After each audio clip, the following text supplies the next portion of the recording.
என்ன தெய்வ பிள்ளைகளே, இன்றைக்கு இந்த வசனத்தை வார்த்தையை கேட்பதற்காக பரவராஜ்யத்தின் திறவோர் தீர்க்கதரிசன சத்தம், இயேசுவாண்டார் ஜெப வீட்டில் வருகிற தீர்க்கதரிசன சத்தம். கடந்த நாள் பார்த்தோம். இது இந்த ஊழியம் தீர்க்கதரிசன ஊழியம். ஆமேன். நீ கேட்டுக்கொண்டிருப்ப தீர்க்கதரிசன சத்தம். வசனம் ஒன்றாயிருக்கலாம், கருத்தில் ஒன்றாயிருக்கலாம். அன்று பேசிக்கொண்டிருப்பது பார்க்கிற உங்களுக்கு தேவையான வார்த்தைகளை மட்டும்தான் கற்றுக் கொடுப்பேன். ஆனாலும் இந்த வசனங்களை வார்த்தைகளை கேட்டு கை கொண்டு நடக்க ஒப்பு கொடுக்கும் போது கர்த்தர் நித்தமும் மகா வளர்ச்சியான காலங்களில் நடத்தி உங்களை உயர்த்துகிற தெய்வம். அல்லேலூயா. என்ன தெய்வ பிள்ளைகளே, சந்தோஷமா இருக்கிறீங்களா? சமாதானமா இருக்கிறீங்களா? பயப்படாதீங்க. தொடர்ந்து இந்த வயது வசனத்தோடு வார்த்தையோடு இணைந்திருங்க. கர்த்தர் பெரிய காரியங்களை இந்த வசனத்தோடு கேட்டு பெற்றுக்கொள்ள பாருங்க. பாலும் தேனும் விடுற காணானுக்குள்ள உங்களை கொண்டு போயிட்டு நாங்கள் போகிறோம். வார்த்தை வாசித்து பார்ப்பீங்கன்னா, நான் கடைசியில் உங்களுக்கு சொல்லி கொடுத்தேன். என்ன மோசையோட கையை தளர்ந்து போனோன்னா நீங்கள் தான் அது காரணம். இதை 12ஆம் வசனத்தை வாசிங்கன்னா, மோசை கையை அசைந்து போயிட்டு அப்பொழுது அவர்கள் ஒரு கல்லை எடுத்து கொண்டு வந்து அவன் கீழே வைத்தார்.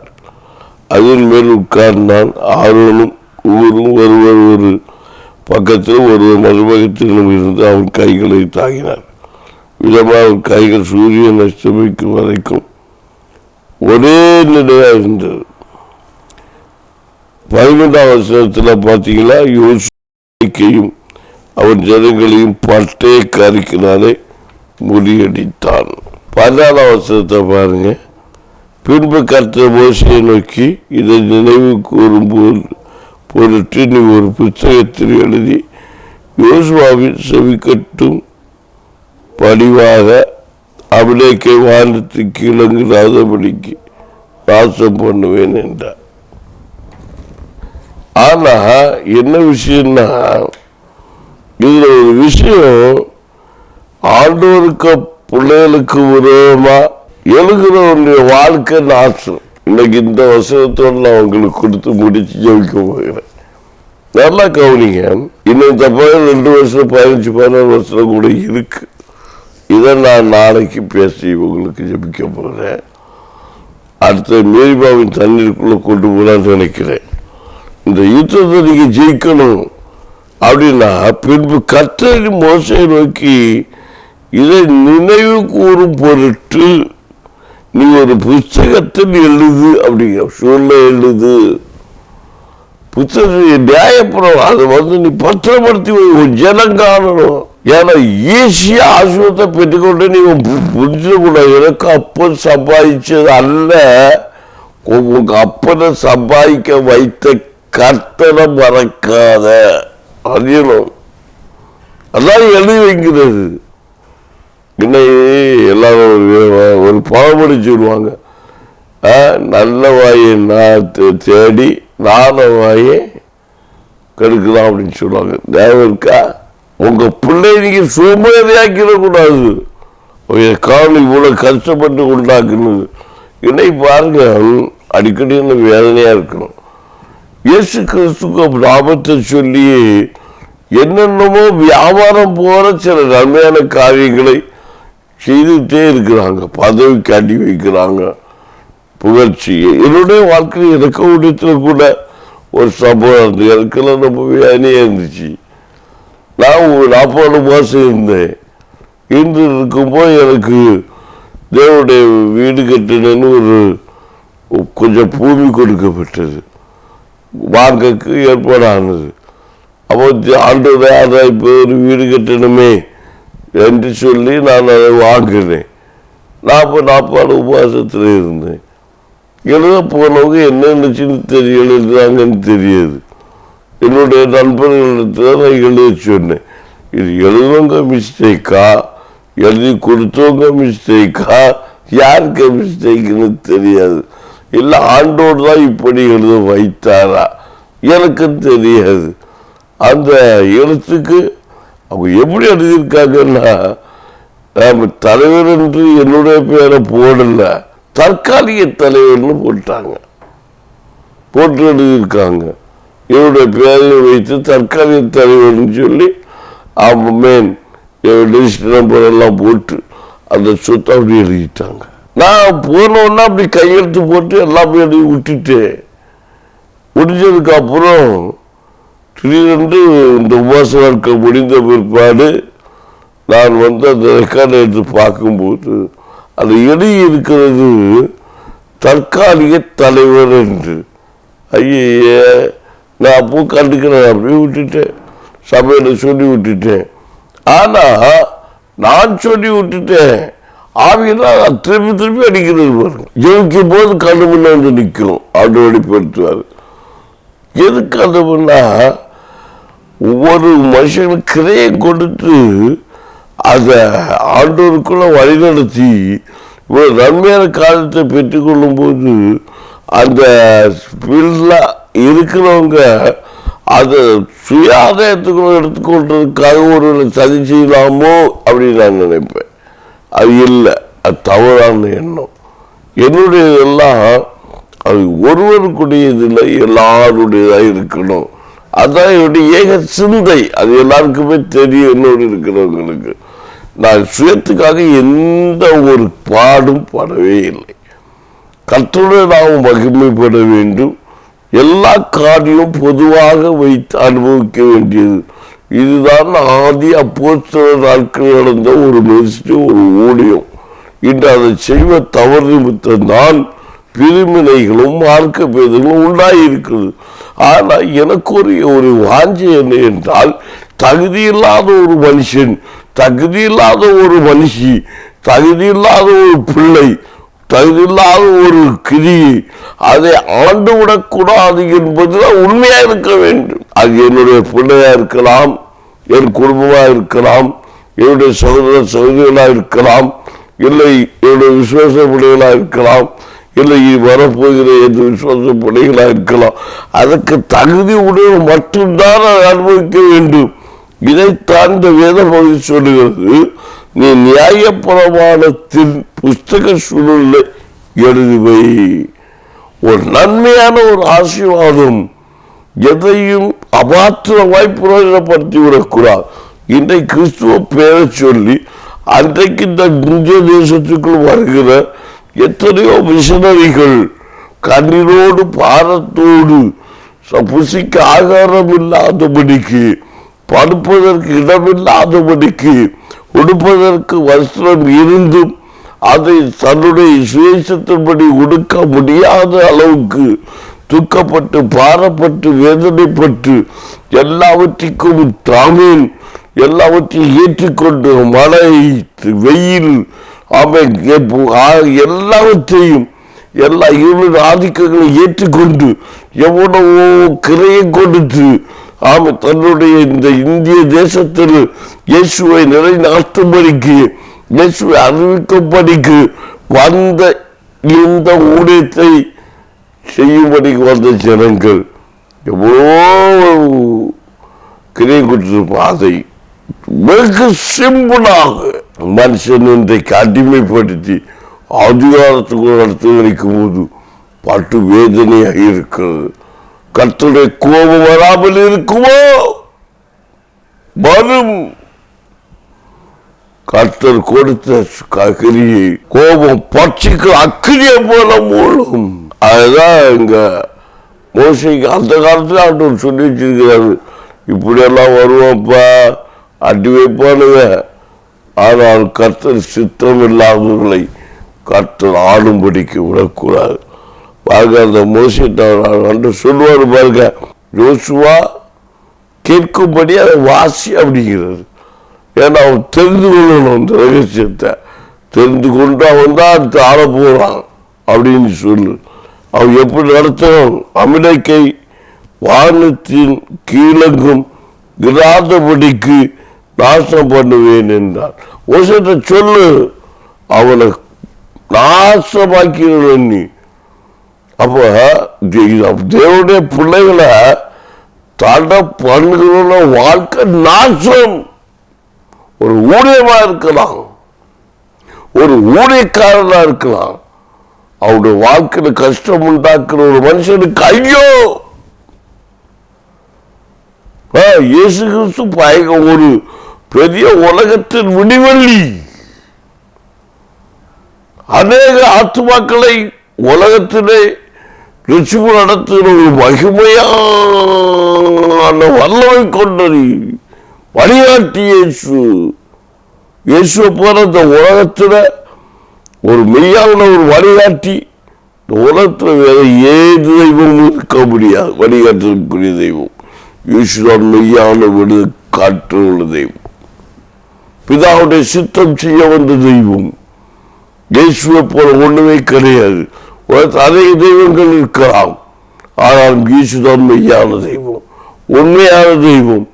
ஈஸ்வரனின் சேனைகளின் தகப்பன் இயேசு, கண்ணீர் வடிக்கிற சேத்துடைய கண்ணீரை துடைப்பவர் இயேசு, திக்கட்ட பிணைவுடைய தெய்வம் இயேசு, விதவைகளின் தெய்வம் இயேசு. அடிமைப்பட்டு கிடக்கிற குடிவெறியினாலும் விபச்சாரத்தினாலும் வேசித்தனத்தினாலும் பீடிக்கப்பட்டு எழும்ப முடியாதபடிக்கு விடுதலை பெற முடியாதபடிக்கு ஆண்டவரே எனக்கு இறங்கும், விடுதலை தாரும் என்று கண்ணீர் ஒடிக்கிற ஒவ்வொரு தேசத்தில் ஒவ்வொரு ஜனங்களுக்கும் மெய்யான தெய்வம் உண்டெങ്കിൽ அது ஒரே தெய்வம் இயேசு.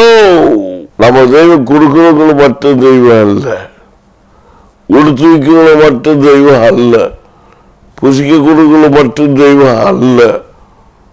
ஆமென். முழு இதயத்தோடு முழு பலத்தோடு ஆராதிக்கிற ஜனங்களுக்கு தெய்வம், கண்ணீரோடு விதைக்கிறவர்களுக்கு தெய்வம், கண்ணீரோடு அவருடைய பாதத்தில் விழுந்து கிடக்கிற ஜனங்களுக்கு வழிகாட்டியின் தெய்வம் அவர்தான் இயேசு. அந்த பிள்ளைகளுக்கு முன்பாக எழும்புகிறது அழிக்காம விட மாட்டார். அதான் சொன்னார், இஸ்ரவேலுக்கு விரோதமா வந்தாரே இந்த அமலேக்கை அழியணும், எழு. பார்வோனின் சேனை அவனை அழித்தது போல இந்த யோசுவாவை கொண்டு அழிக்க போகணும், எழு சொல் வாசி. 14ஆம் அந்த வருஷத்தை படிச்சுக்கல. பின்பு கர்த்தர் மோசேயை நோக்கி, இதை நினைவு கூறும் பொருட்டு நீ ஒரு புஸ்தகம் எழுதி யோசுவாவின் செவி கேட்கும்படி வாசி. ஆமீன். அமலேக்கை வானத்து கீழங்கும் இராதபடிக்கு நாசம் பண்ணுவேன் என்றார். பார்த்தீங்களா, நாசம் பண்ண விட மாட்டேன். ஆண்டோட பிள்ளைகளை என்னமோ நினைக்க கூடாது. ஆமீன். என் பிள்ளைகளை தொடுவன் என் கண்ணின் மணியை தொடுகிறான். ஈஸ்வரன் சேர்ந்து கொடுக்கிற வாக்குத்தத்தம் அவர் சும்மா விட மாட்டாரு. இஸ்ரவேலே பயப்படாதே நானே உன் தேவன், இஸ்ரவேலே பயப்படாதே நானே உன் தேவன் அப்படின்னு சொல்றாரு. உண்மைதான். அது ஆண்டவர் இந்த குயவனுக்கு கையில கரிபண்ண போற இஸ்ரவேலை செய்ய முடியாது அப்படி அதையும் கேட்கிறது. ஏன் உனக்கு எவ்வளவு பெரிய நன்மையை வச்சிருக்கப்பா, எவ்வளவு பெரிய ஆசீர்வாதத்தை வச்சிருக்கிற, சரி நீ கரக விட்டார் எனக்கு தெரியுது, நீ வெடிப்புள்ள தொட்டியதான் நீ வெட்டுவ எனக்கு தெரியுது. நான் நல்ல கொடி நல்ல கனி கொடுக்கணும்னா ஒரு கல்லையெல்லாம் பொறுக்கணும், நல்ல திராட்சை தோட்டத்தை வச்சேன், உன்னை நல்லவராக தோட்டத்துக்குள்ள வச்சேன். ஆனா நீ கனி கொடுக்கல, கசப்பான கனி கொடுக்கல. நல்ல ஜீவன் நினைச்சேன், இந்த நன்மையெல்லாம் இந்த பூமிக்குள்ள வச்சேன், ஆனா நீ நல்லது செய்யல, நீ அடி வைக்கிற. இந்த ஜனத்துக்கு ரட்சிப்பை கொடுப்பேன், நீ ரட்சிப்பை காட்டல, யுத்தம் பண்ணிக்கிட்டு நிற்கிற, நீ கலகம் பண்ணி விட்டுட்டு இருக்கிற சபைக்குள்ள. தேசத்தை உன்னை உயர்த்தி வச்சு நீ ஒரு மேன்மையை நீ வெளிப்படுத்திட்டு இருக்கிற, நான் உன்னை அதிகாரப்படுத்தினேன், ஆனால் நீ நீ அதிகாரப்படுத்தி மாட்டிட்டு இருக்க. நீ என் பிள்ளைகளுக்காக நீ அதிகாரத்தை வெளிப்படுத்தவில்லை. கடிவரத்த ஜெயத்துக்காக ஆறுதல்படுத்தும்படிக்கு நீங்க உள்ள அதிகாரத்தை பயன்படுத்தவில்லை. நீ துக்கப்படுற ஜனங்களை, திக்கற்ற பிள்ளைகளை, விதவைகளை கைம்படி ஆற்றுபடிக்கு தேற்றுபடிக்கு உள்ள அதிகாரத்தை நீ பயன்படுத்தவில்லை. ஆமீன். இந்த பயன்படுத்தி அப்படி பிள்ளைகளுக்கு உரமாய் வருகிற அபிநேக்க சக்திகள் அழிக்க விடக்கூடாது சொல்ல. நிறையனுடைய வாழ்க்கையை பார்க்கும்போது நல்லா பாடப்படுவேன். என்னுடைய ஊழியத்தில் தான் சொல்லுவேன், என்ன போல ஒரு ஆள் வருவீங்களா அப்படின்னு கேட்க. என்ன போல கேட்குறியா? என்ன போலையாவது ஒரு ஆள் ஊழிச்சு வருவியா? என்னோட கை கொத்து வருவியா? நீ திங்கிற இடத்துல நானும் திங்கலாம், நீ புசிக்கிற நானும் புசிக்கலாம். நான் பச்சை வெள்ளம் குடித்தா நீயும் பச்சை தண்ணி குடி, நான் பிரியாணி தின்னா நீயும் பிரியாணி தின்னி, நானும் ஏசி காரில் போனால் நீயும் ஏசி காரில் போ. இல்லை நீ பிள்ளையில் போனாலும் பரவாயில்ல, நீ இல்லை நான் ஏசி காரில் போகாட்டி நடந்து போனாலும் பரவாயில்ல, நீ ஏசி காரில் போ, நீ எனக்கு ஊழியத்தை செய்வியா? என்ன பார்த்து நீங்கள் சொல்றீங்க? தப்பாகவே பேசுறீங்க. உண்மையா ஆண்டவர் பேசுற, ஆண்டவர் கேட்கிறாரு. ஆண்டவர் தன்னுடைய சீசனை பார்த்து அதான் கேட்டாரு, நான் இந்த பாடெல்லாம் பட போறப்ப நீ என்னோட இருப்பேரு கேட்கிறாரு. நீங்க உங்களுக்கு கஷ்டம் வரக்கூடாது, உங்களுக்கு ஜீவம் போகக்கூடாது, அதனால நமக்கு ஒரு கூடாது, அங்க ஒரு கூடாது, இங்க கூடாது போட்டு நமக்கு இங்கே இருந்துரும், இங்கதான் பாதுகாப்பு. கீழே போனாதானே எல்லாம் நடக்கும். மோசைட்டா இப்போ யார் சொல்லுவோம், 6,000 பேரும் சொல்லுறாங்க, பிடிச்சிட்டே நிற்கிறான், அவன் ஜெயிச்சுட்டே நிற்கிறான், ஒன்று பண்ணுவான், அவன் யோசுவாய்த்த செய்து போகட்டும், நமக்கு இங்கேயே இருந்துக்கிறோம். ஆனால் யோசுவாக்கு அதிகாரத்தை கற்றுக் கொடுத்திருக்கிறார், யுத்தம் பண்ணுவதற்கு. யுத்தம் செய்வது அவனால தான் முடியும்.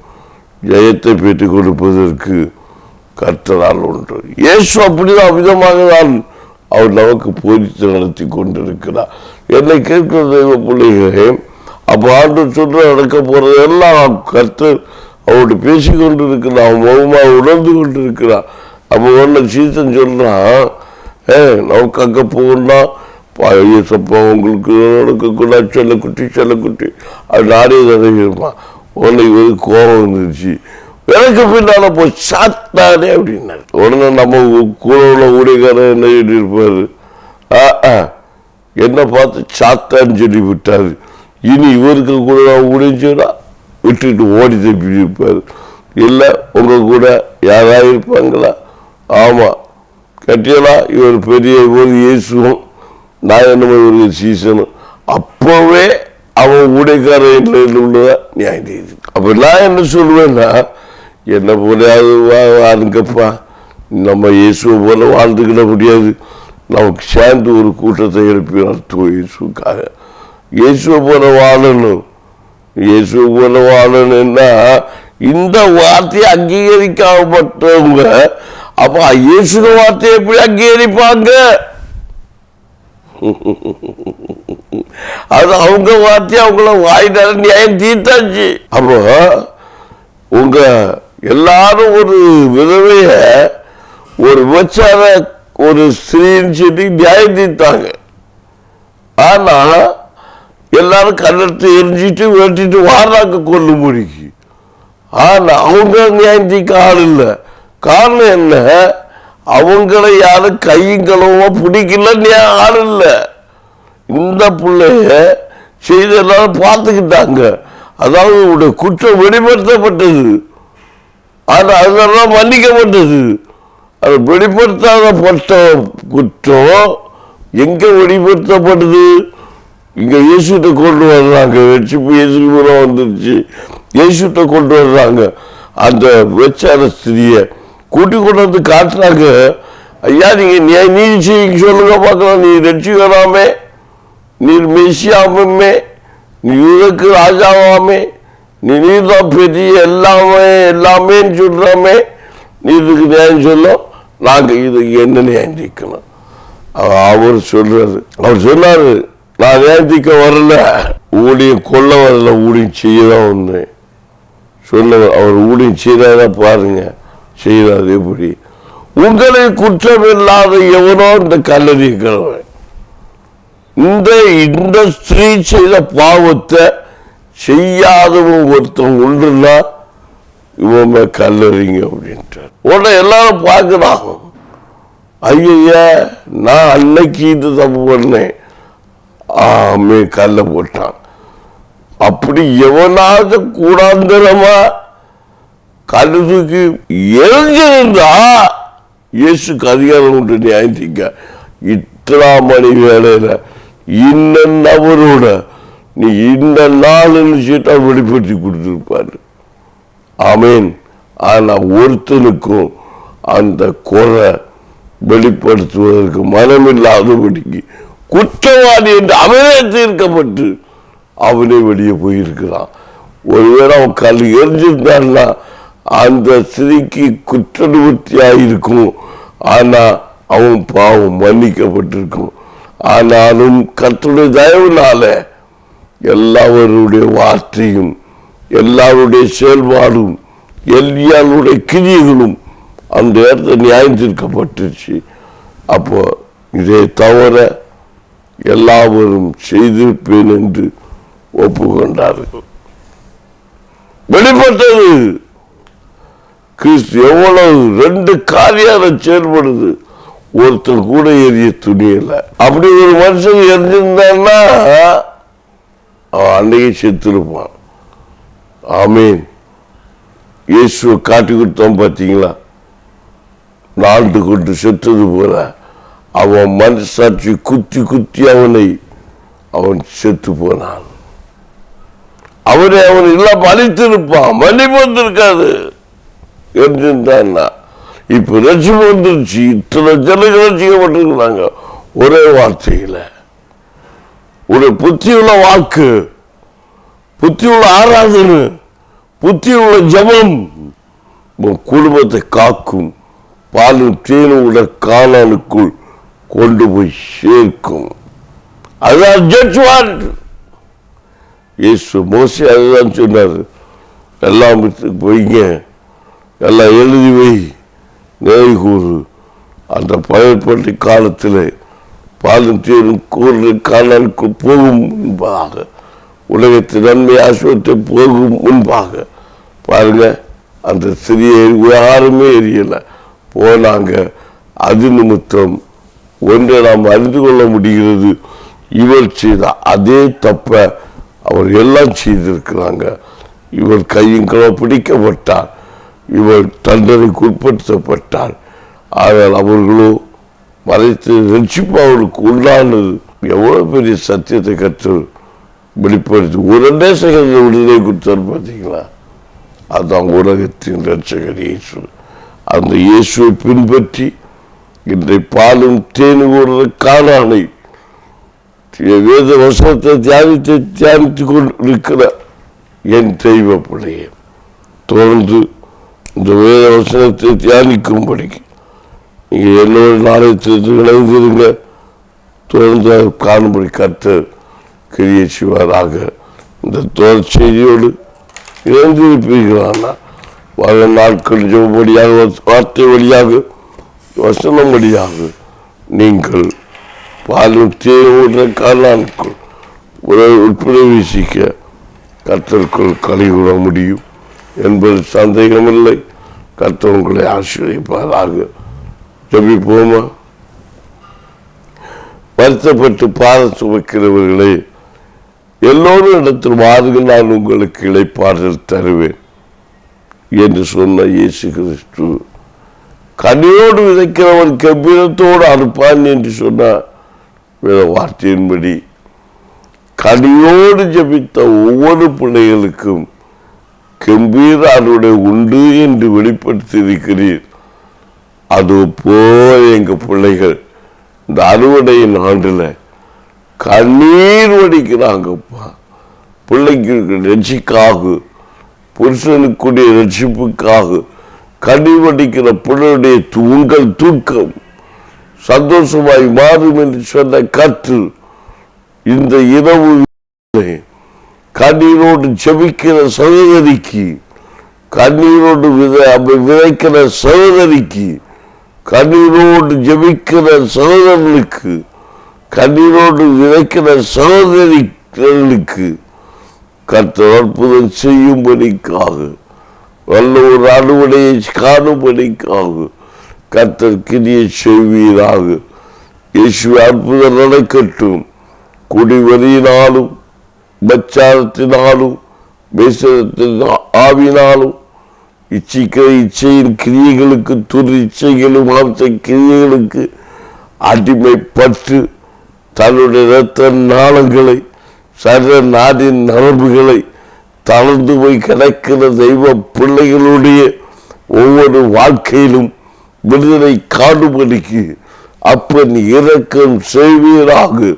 இப்படிப்பட்ட கிரியைகளை உற்பத்தி படுத்துகிற அந்த பொல்லாத பிசாசின் அந்தகார இருளுடைய ஆதிக்கங்கள், வானமண்டலத்தில் தள்ளப்பட்ட பொல்லாத ஆவின் கிரியுடைய சேனைகளை கிரியைகள் அழிக்கப்படும்படிக்கு, மந்திர சூனிய சக்திய கிரியைகள் அழிக்கப்படும்படிக்கு, விக்கிரக மதுகள் விக்கிரக தோப்புகளில் இடப்பட்ட பூஜை புரஸ்கார சக்தியின் கிரியைகள் அழிக்கப்படும்படிக்கு, பார்வோனின் சேனையை தகர்த்த கர்த்தருடைய வல்லமை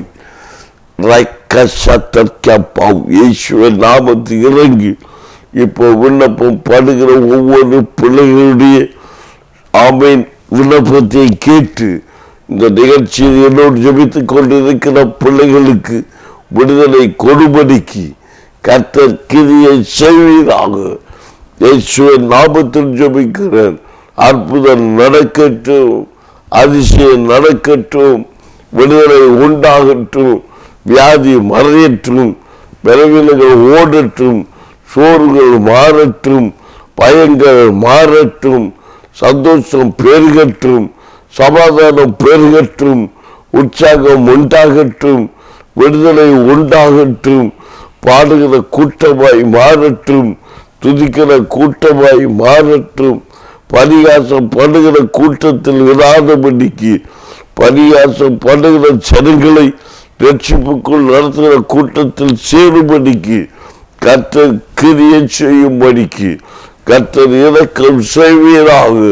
பரியாசக்காரர்கள் மத்தியிலே, நிந்திக்கிற ஜனங்களுக்கு மத்தியிலே இச்சகம் பேசும்படிக்கு, இச்சகம் பேசிய ஜனங்களுக்கு மத்தியிலே வைக்கப்பட்டிருக்கிற பிள்ளைகள் இச்சகம் பேசிய நாவுகள் அடக்கும்படிக்கு கர்த்தர் கிரியை செய்வீராக என்று ஜெபிக்கிறேன். கர்த்தரை கிரியை வெளிப்படட்டும், பரிசுத்த ஆவியின் ஆளுகை செய்வீராக. உம்முடைய பலத்தினால் இடையேற்றுவீராக. இந்த உலகத்தை ஆளுகை செய்கிற இப்பிரபஞ்சத்தின் பலவானுடைய சக்தியில் இயேசுவின் நாமத்தில் கீழ்படுத்துவதாக. இந்த செய்தியை, இந்த நிகழ்ச்சியை கேட்கிற, காண்கிற, பார்க்கிற, ருசிக்கிற ஒவ்வொரு பிள்ளையுடைய குடும்பத்திலும் அற்புதம் நடப்பதாக. அறுவடை உண்டாகட்டும். ரட்சிப்பை பெற்றுக்கொண்டேன், விடுதலை பெற்றுக்கொண்டேன், இந்த ஊழியத்தின் நிமித்தம் என்று சொல்லி சாட்சி பகிர்ந்து சாட்சியாய் நடக்கும்படிக்கு, சாட்சியில் நிற்கும்படிக்கு கர்த்தர் கிரியை செய்ய வேண்டுமாய் ஜெபிக்கிறேன்.